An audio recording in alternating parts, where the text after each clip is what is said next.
যুবক চাইলে কি না পারে, যুবক চাইলে ভাঙতে পারে, যুবক চাইলে গড়তে পারে, যুবক চাইলে বুলডোজার দিয়ে সমান করে লাইতে পারে, সমান করে ফেলতে পারে। আবার সেই ভাঙার উপরে যুবক চাইলে গড়তেও পারে। আল্লাহ তাআলা নওজোয়ানের শরীরে অসম্ভব হিম্মত দান করছে, অসম্ভব হিম্মত।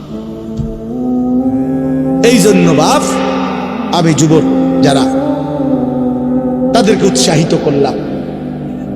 মহান আল্লাহ পাক রব্বুল আলামিন আমাদেরকে বলছেন, আমি তোমাদের ঈমানদার, ঈমান নিলাম, আমি ঈমান দিছি বান্দা।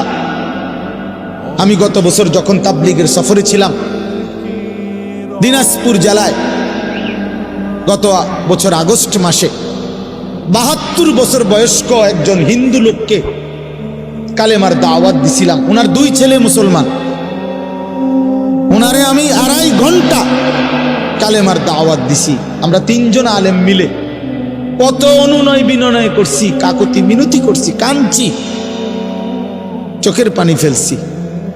একটা বার চাচা কালেমা পড়েন, আপনার ছেলে মুসলমান, ছেলের বউ মুসলমান, আপনার নাতি নাতনি সব মুসলমান, আপনি এখনো বসে আছেন কেন? আহা, এই ৭২ বছর হয়ে গেছে। বুড়া মিয়া কয়, আমি না, আমি এটা বলবো, বলে নাই। আমি আমার সাথীদের কাছে, আমার 26 জন সাথী নিয়ে চিল্লায় গেছি, 16 জন আলেম, এক চিল্লা সফরে 950 মানুষ আল্লাহর রাস্তায় বের হয়েছে চিল্লার। আলহামদুলিল্লাহ, আল্লাহই করাইছে। তো বলতেছিলাম, আমি সাথীদের কাছে এসে বলছিলাম যে দেখেন, ৭২ বছর বয়স হয়ে গেছে, এক আল্লাহর বান্দা, তার জবান দিয়া কোনোদিন তার মালিকের নামটা বের হয়। আমারে আপনারে আল্লাহ তাআলা কত বড় তৌফিক দিছে যে আমরা কত হাজারবার, লক্ষবার কালেমা লা ইলাহা ইল্লাল্লাহ মুহাম্মাদুর রাসূলুল্লাহ এটা যে আমরা পড়তে পারি, পড়তে পারছি, এই সৌভাগ্যের কৃতজ্ঞতা কি? এটা যদি আল্লাহ আমগো জবান দিয়ে কোনোদিন না বলাইতো। কথা বলে না বাপ, এই ছেলেরা মিয়া, এই আব্বাস যারা নামাজ পড়ো না, আরে না ফরমান, তুই যদি হিন্দুর ঘরে জন্ম নিতি,